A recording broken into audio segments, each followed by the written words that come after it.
So after the gigantic backlash at the BBC's decision to cancel the lyrics to the likes of Rule Britannia last night at the proms, Prime Minister Boris Johnson finally responding to the insanity, saying, I was going to tweet about this, but I just want to say, if it is correct, which I cannot believe that it really is, but if it is correct that the BBC is saying that they will not sing the words of Land of Hope and Glory or Rule Britannia, as they traditionally do at the end of the last night of the proms, I think it's time we stopped our cringing embarrassment about our history, about our traditions, and about our culture, and we stopped this general fight of self-recrimination and wetness. I wanted to get that off my chest.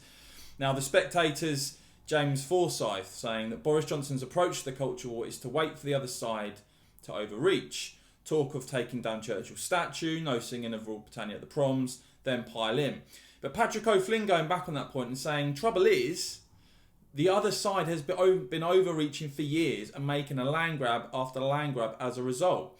Now, Gordon Rain at the Telegraph making the point that, interestingly, as Boris revealed that his minders were trying to stop him wading into the proms route, saying they're trying to restrain me from saying this, which seems ludicrous because you've only got to look at the reaction to videos on this channel and elsewhere to see that people, are disgusted once again at this bizarre, unpatriotic approach. Peter Whittle, London Assembly member, asking earlier, when will Boris Johnson and this Conservative government stop being so pathetically fearful and start standing up for our culture and history now under daily attack? But Calvin Robinson, who has appeared on this channel, he said that of Boris's response, this is precisely the kind of thing we need to hear from the Prime Minister. Ordinary folks are tired of the self-recrimination and wetness of the BBC and other metropolitan liberal elites. Time to stop being embarrassed and embrace our history and traditions. Now, responding to another story yesterday, Ipswich MP Tom Hunt, he made a very interesting point.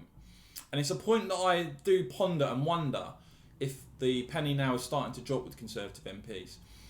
Ipswich MP Tom Hunt saying yesterday, and as I said, this was in relation to something else, but he said, whether we want a culture war or not, it's very clear that one is upon us.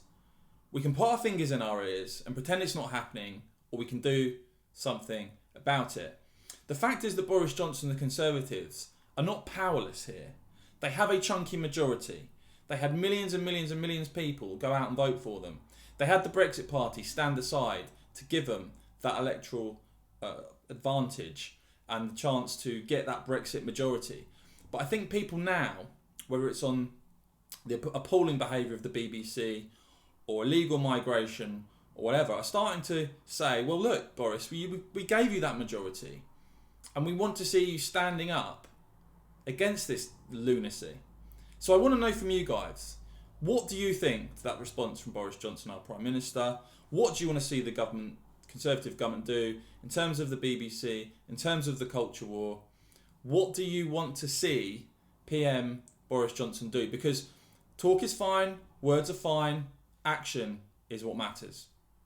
Let me know in the comments, and as ever, if you've enjoyed this report, do remember to subscribe and click the bell so that you never miss future reports. Cheers, guys.